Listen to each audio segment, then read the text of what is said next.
All right.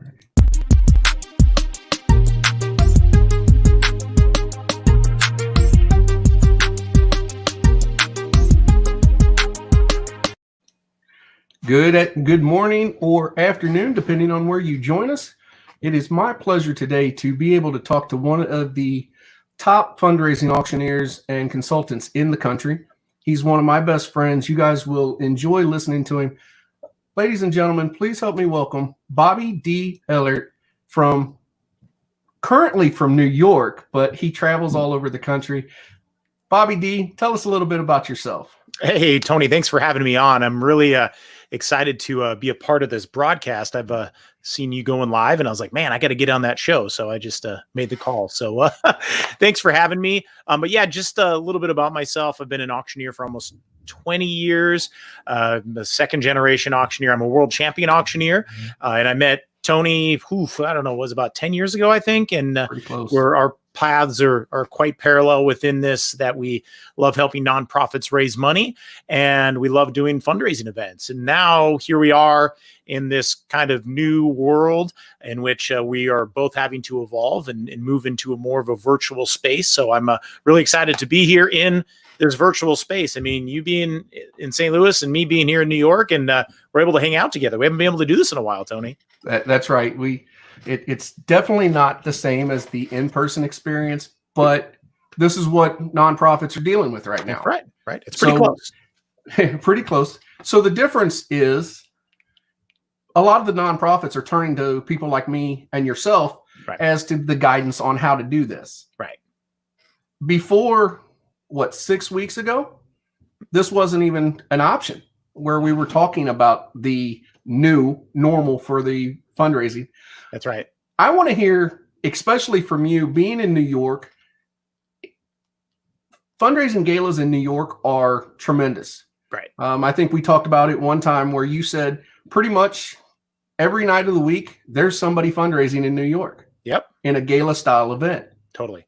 What are you seeing in New York? How is this affecting what your clients are asking you?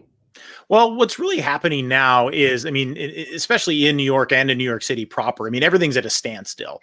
Not really. I mean, nonprofits still need to fundraise, but they're not, whereas some parts of the country are able to gather in a studio or have a quite bit more movement in the city. I mean, it's like pretty much at a standstill. And New York City nonprofits are really feeling the crunch for that because they rely so much on this fundraising. They rely on this funding that comes from these massive events that are, that are put on. And it's a part of the culture in the city to go to an event. It's kind of that cultural space where everybody gets together. It's a connecting space. It's a networking space.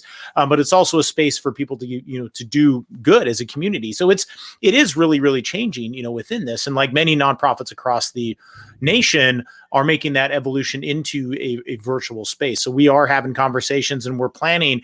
We've got to actually have a run through here in a couple hours with a nonprofit that helps underprivileged girls to give them the best opportunities as possible. And the stories that we're hearing, for those that they're serving, it's really, I mean, it's scary of what their reality is. And to have an organization like this to be able to help them to really look beyond this. I'm like, look, this is just a chapter in our life. It's exciting for where, we get to be and play a role within the success of that. And the more successful we are, the better the fundraising is.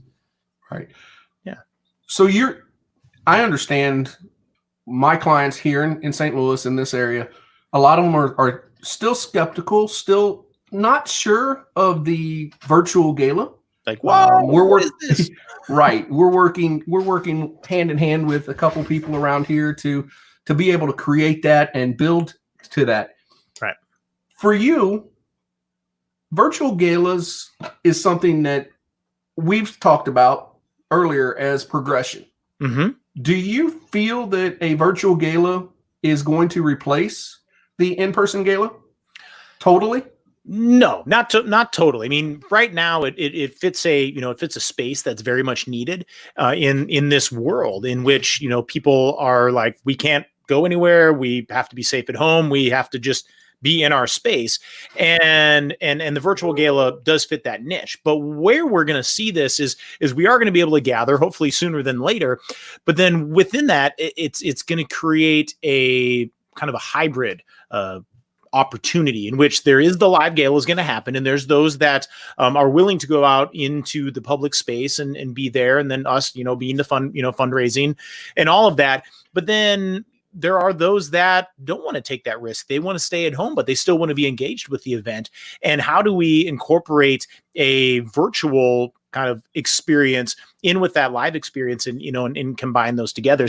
I don't see the virtual gala overtaking live events. Right. I see it supplementing. There are some groups that we're talking with that are looking to add this as a revenue stream. They're looking to add a virtual kind of a virtual event fundraising experience into their calendar, to where maybe the spring they do a golf tournament, and then the fall they do a big gala. But Right. now it's like, how could we put something kind of in the middle of that? Or maybe it's something that falls in the middle of the gala to the golf tournament, or the gala to the lunch, or something like that. And it's a way to cast a really broad net out into the world to attract more donors. Well, that's absolutely a true statement, and I believe you're right that we're going to see a simulcast building on this. Totally. I'm curious, you and your partner Aaron, you guys deal with clients every day. You're probably on the phone. You've probably been on more Zoom calls with your clients than most people understand what Zoom is. Yep. What are some of the top questions that these nonprofits are asking you about the virtual gala? Well, going back to kind of your original comment, there is a lot of fear within this. Like, a lot of organizations, I would say 95% of the organizations are really scared. They're like, whoa, wait a minute. What do you mean we can't have our silent auction and our raffle and our, rubber chicken dinner? What do you mean? And there's these video cameras and these studios and these, virtual fundraisers are going to come in, and they're going to replace this? There's no way. But it's just like, think about 5-10 years ago when the mobile phone came into the gala space, and people were like scared about that. Like, what do you mean we're going to do this silent auction on our phone, or we're even going to put a credit card online? Whoa, wait a minute. I mean, even 10 years ago, there was, I'd say most of the nonprofits out there didn't have an online fundraising portal, but now everyone has a donate button and whatnot. And for those that are really scared within this, it is a new frontier, but it's an exciting frontier, because we have a pretty much wide open blank canvas to do whatever we can do and whatever we want to do to make this better. So yes, it is scary. And anytime we do something new, it's scary. I mean, my 5-year-old is learning to ride a bike. I mean, it's scary for him to feel that like, I'm in this alone. I've got this. But once we find that balance and the more practice that we have within this, the easier it's going to be. So for that fear, to help quell that, is like, it's going to be okay. The technologies are there. I mean, if this would have happened 10 years ago, this would have never worked. But now we have the broadcast technology, we have the fundraising technologies, we have the personalities, everyone that's able to combine this and make this very, very successful. And I mean, I would say, in the last 20 days, I know of 10 virtual galas that went on, and they were absolutely amazing. So they're working. I have also heard of quite a few virtual galas that happened and they bombed because the nonprofit took it out. They kind of took the easy way out, or they took the cheap way out. They're like, oh, we don't have to. So to answer another question, with what the questions they're asking is like, well, how much is this going to cost? Like, I mean, how much, what is an investment to create, a virtual gala? So there are those that are very DIY, and they're like, okay, well, we're just going to do this ourselves, and we're just going to put, do a Facebook Live on our phones, and then we're going to just use our online giving portal, or we're just going to use like an easy giving by text method or something like that. And yeah, I mean, you're only investing a few $100s, in that case. But as we auctioneers tell everybody, we're not an investment, or we're not an expense, we're an investment. Exactly. And you don't realize how much you lose until you hire the amateur. That's absolutely right. So for these that are investing a few $100s, they might be making a few $1,000s, and they're really excited about it. They see it, 10 times return on the investment. They're like, okay, that's great. But there's organizations out there that are really, really aware and concerned about their reputation. They're very concerned about the brand. They're very concerned about the image that they're putting into the world. And then there's those that are really investing quite a bit into this to make a very high quality production that mirrors with the high quality services that they provide to the community. So they might be investing $5,000 to $10,000 within this. But then what's going to end up happening? I mean, what's the ROI? I mean, they could be raising 100, 200. I mean, there was one group that raised $660,000 within their virtual galas. So, I mean, if they had invested 20 grand to help raise that, I mean, it's probably worth it, because when you compare how much were they spending on the event, like an in-person event, I mean, your venue, your food, your band, your AV, everything that's included into that. I mean, it might've been $50, $75, $100,000 to raise that 600,000. So now you get to pare that back and still raise, that same amount of money and cast a much wider net. And that's that's what really gets me excited, because you're going to have like events that would only be in St. Louis for only St. Louis events, or because the donor base lives in St. Louis. But now it's like, well, wow, we get to cast that net, literally coast to coast, or even globally, to find, more donors. And that, I mean, I think that's probably the most important thing right now.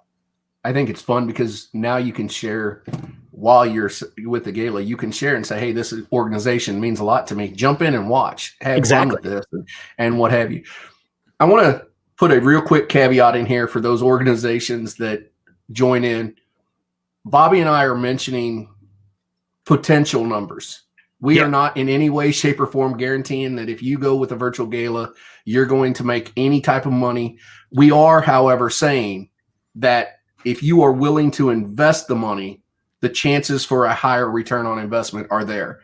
So I don't want somebody calling you, Bobby, or calling me and saying, I want to know exactly how you can take me from 20,000 to 600,000 when they may be, the gala they had last year may have only done 32,000. Yeah. So, it's not, I mean, just like everything is, there's no magic bullet to this. I mean, yes, I mean, you could hire a professional fundraiser and they're going to come in and exponentially help you grow that fundraising, but to go from 30 to 600, it's not possible. It's not realistic, but to go from 30 to 50,000, there is that opportunity there. Now, the way that we're, working with organizations to maximize their fundraising is really doubling down on the people. Because you think about it, like a regular gala might have 300 to 500 people within it, but now you have the opportunity to cast that net out to thousands of people. And okay, so let's say, you're raising, 50,000 at an event and you have 500 people there. What's your average gift per donor? It's about $100. Exactly. But if you could engage thousands of people and still get them to give you on average $100. I mean, now you could go from 50 to 100,000 really, really, really fast. And another way that organizations are able to really move that needle within that fundraising is not only just event fundraising, but then allowing an opportunity to become a monthly donor. Now you do what they call micro donations, maybe $5 a month, $10 a month, $25 a month, whatever, and get them on that subscription basis. And now you start talking about, kind of the sustainability within that fundraising, and that, that can really, truly, move the needle, for many of these organizations. Completely agree. So I have to touch on this because you're probably one of the only auctioneers that I know that does this, where you will do events East Coast and on the opposite side of the country. Within 2 days. Are you seeing a parallel between the common fears as in New York and in Phoenix and that area? Or is it, I mean, it's not something that we're saying is all regionalized. All organizations are facing the same type of fears. Would you agree? Yeah, coast to coast. I mean, whether it's New York or LA or Phoenix or St. Louis or Chicago, whatever. I mean, all nonprofits are sharing this similar fear of, oh my gosh, what are we going to do now? But now, I mean, there are progressive, kind of coasts. I mean, yes, New York. I mean, high, kind of high quality, but high need for high production value. That's why the galas and everything there are so extravagant. Same thing in LA. I mean, it's the entertainment capital of the world. world, and they have a certain, kind of expectation that they have to, live up to. But even in, in the middle of the United States, I mean, there is still a quality production that needs to be created. Absolutely. And broadcast out there. I mean, if it, looks like a 2-bit, kind of event, then, I mean, what does that do to lend to the trust for your donors? I mean, the more a donor can, is going to give you is the more that they trust you. So that's where you need to continue to put that trust out there. I mean, like here, yeah, we could be doing this on cell phones in a very noisy place, but we each have our own studios with our lights and our microphones and everything. So it looks good. So we want you to see that there is an opportunity to make a high, quality production with some very minimal, tools, to place into that. So, I mean, there is the DIY piece, but then there's also the production piece. So yes, scary. It's like, what am I going to do? But that's why you got to hire the pros. That's why you have to find the right people and make those connections of the technologies and the personalities and the opportunities that are out there to then cast the nest and then attract those donors to you. So, the number one question that clients always ask, and they, when they rely on somebody that, such as ourselves, that have the experience, is what is one thing that you can tell us not to do? Is there something that you see that we shouldn't do because of a virtual gala? I mean, there's so many differences that we have right now between virtual and in person that we can't duplicate. But what is the one thing that you, as a fundraising professional, would tell them don't do? Don't put the free person on air. So a lot of times, you might have the funny uncle or the board member that, thinks they know what they're talking about, or you might have a celebrity, or maybe the weatherman, and they are very, very comfortable on camera, but they don't speak fundraising. They don't understand how to engage the donors that are out there. They don't know how to work the camera. I mean, they do know how to work a camera with a script, but that's where, us as professional fundraisers and auctioneers, we know how to really be impromptu. We know how to think on the fly. We know how to engage with an audience, whether they're live or virtual, and to be gracious, to be entertaining, to be inspiring, and to be motivating. That's where I think the biggest mistake could happen. I mean, Erin, my partner, she says the most scary thing that can happen with a virtual gala is that someone like flubs really bad on your broadcast. And now, I mean, the opportunity to send that flub virtual, I mean, like on a viral virtual path, I mean, is literally a split second. I mean, there's people that are watching right now on Facebook Live that could be recording this, and then you and I say something really dumb. Now they could cut that into a very, very short clip and be like, "Hey, look at these two guys. They said something dumb," and it goes out there. I mean, just like, I'm not going to get into it, but someone that had said, "No, maybe we just need to inject whatever." Taken out of context. Yeah, right. So why would you put your nonprofit in that? In that place, or make that opportunity even a reality. Like be safe within it, and find the right person to be in front of your camera that's having conversations with your organization. Hey, I forgot to mention when we first started that we are on Facebook Live and we're also on YouTube. So we have an opportunity for people to send us comments. One of our good friends down in, I believe he's in Atlanta, George Franco, says, "Hey, Bobby D and Tony, great stuff.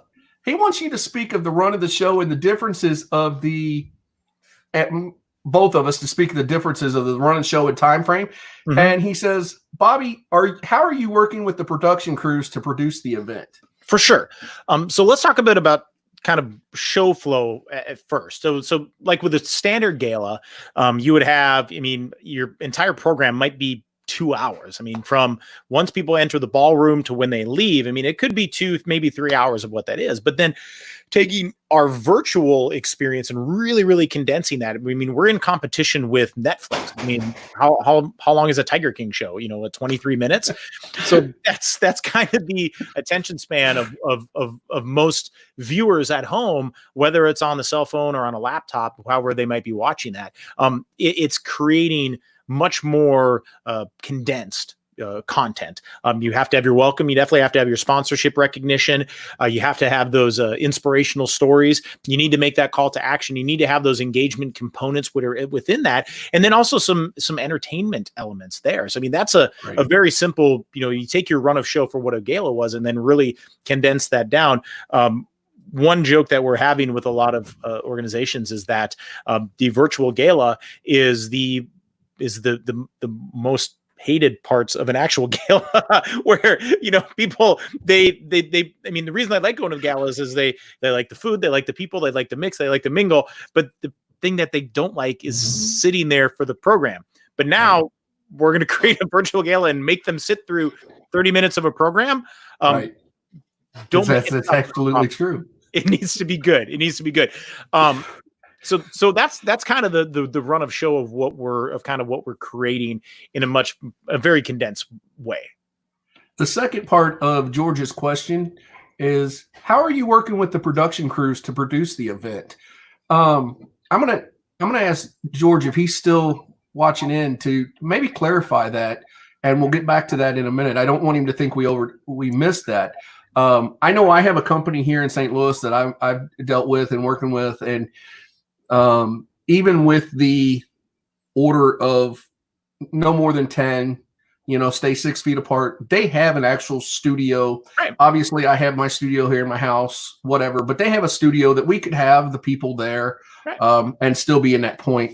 Right. So are you guys partnering with a production company up there, or are you doing a lot of your stuff broadcasting from your house? So there is a few different kind of production studios that we're working with that are offsite. They're not in New York, and what we're doing is we're sending them our feed, from our studio, here, and they're taking that and then injecting that into whatever broadcast is going out. So the production crews really are kind of a home base in which all these different feeds come in. So our feed can come in, whether it's through a Zoom or through a YouTube live link or whatever that is, and then maybe they're bringing the executive director in on a maybe an Instagram live link. They're showing videos from their links. I mean, it all kind of comes in and then it broadcasts out from that. So there's production studios that are very well versed in bringing all of these components together, and that's how we're working with groups right now. In the future, will there be a studio that we would go into to then, have that, kind of have that production created within, and maybe other individuals come in? Yes, that's hopefully soon on the horizon, because now we're going to start to gather again or be able to travel. So those are some ways that's going to happen. But then that next, we've kind of teased it a little bit, before, is talking about that hybrid event of how now that. Is going to mean, like, there's going to be a production team that'll be there, that their sole focus at your live event is to then broadcast, out to the, out to the world. And that'll be really exciting, because then, we'll be on stage doing the auction, doing the fundraising, and then there'll be the IMAG, which is, capturing us. And then that IMAG is going to go out, to the world. But then there might be somebody that's 50, 60, 70 years making live television very interesting. So now, as nonprofits and nonprofit professionals, how do we do that? So George did get back to us. And while I'm pulling this up, I have to tell you a funny comment that come in. Seth Hutchison, a auctioneer in mid-Missouri, he has a question specially for you while I pull this up and get this ready. All right. Can you see it on the screen? Hold on here. Okay, wait, go back. Quick question. How long does it take me to do his hair? A few minutes. We got it done. Now, I just thought that was funny that he put that in there. And this is my COVID cut. People that know that is definitely long hair for Bobby. Oh yeah. So here's George's question, how he breaks it back down. He says, I'm asking, with working with a TV studio crew, what duties does each person have? The director, the show producer, who watches your money as it comes in? How many live guests? How many videos, slides, graphics? I know my answer to George is that's going to depend on the organization You mentioned it earlier that this could be a $200 production. or it could be a production that requires money. I think all of his points right there, especially the who watches the slides and things, that's how much the organization's wanting to put in. What do you think on his responses? I would say on a bare minimum, you would probably need 3 people to be watching that. I mean, there's the live fundraiser, that's on the camera, and then you're going to need the producer, which is the one that's like, okay, here we're going to go to this shot, this shot, this shot. Then you're going to need one person that's actually running the technology, and then you'll need someone to be watching the fundraising. And they're kind of they're the ones that are interacting with the fundraiser to let them know, okay, here's it at. So the setup that we have is we have 3 different screens. We have a video monitor, so we know what we're looking at. We have the production monitor, in which we see what is going on and kind of the notes that we're getting from the producer. And then we have the fundraising monitor as well, to where we can see the different bids as those are coming in, the different donors as they're coming in, and different things there. So in our studio here, that's the setup that we have. So I mean, I would say you're going to need at least 3 people that are there, whether they're virtual or they're 6 feet apart in a space, with that. And then, in regards to live guests, I know there's some parts of the country that could have a studio audience. Us here in New York, there's no studio audience. There's me and the cats. They're around here someplace. Well, I completely agree. Right. George just responded back. He said, good description. So he wanted to say thank you. Right on. Good to see you, George. Bobby, I think we've given quite a bit of content for what we've had. I absolutely am thrilled that you joined me today. I got one of my clients that loves working with me. He gave us an ultimate. Here's the pound. So when he gives you the pound sign, you did good. Thanks, Russ, for that. Awesome. Seth just chimed in and said he doesn't think you took his question seriously. It takes him 5 minutes for his beard.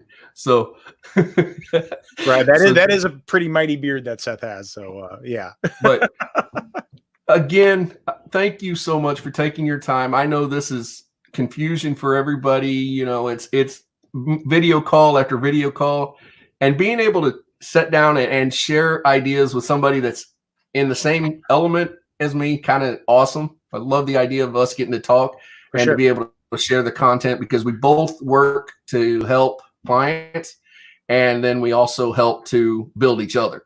Yeah. So one more time, do us a favor and give us your contact, your organization, and how can people get in touch with you if they want to reach out, and maybe they're in New York and they need to talk about that virtual gala. Or anywhere. That's what's great about a virtual space like this, is that you can fundraise coast to coast within that. And talking about conversations, I also have a YouTube series that's going out called Virtual Event Fundraising Connections, in which I'm talking to tons of technology providers, thought leaders, and fundraisers, just like yourself. So you can check that out on YouTube. InspireHearts.com is a great place that you can go, or virtualeventfundraising.expert will bring you right to our page, where we've got a giant list of virtual event fundraising resources for nonprofits. So there's tons of information there. If you ever want to schedule a conversation, with me to kind of identify opportunities that are out there, the link's right there as well too. You can follow me on Instagram at Bobby D. Ellert. I'm on LinkedIn. I'm a huge LinkedIn fan, so please check me out there. But yeah, any way that myself or Tony can help you, the nonprofits out there, to raise as much money as possible to make a great virtual or even live fundraising experience happen, we're more than happy to help with that. So Tony, thanks for having me on today. Thank you, Bobby. Once again, I'm Tony Thornhill with the Higher Calling Fundraising Solutions. We're here to help our nonprofits. I want to thank Bobby D for joining us. We'll see you next time. I'm hoping that we have all sorts of content. We help you guys so much. Tune in, join us again. Let's see where we take this. And I promise you, when we come out of this situation, we're all going to be so much more ahead than the ones that are sitting back and just hoping. Ladies and gentlemen, thank you. Have a great day. And we're going to sign off for now. All right. Bye, everyone.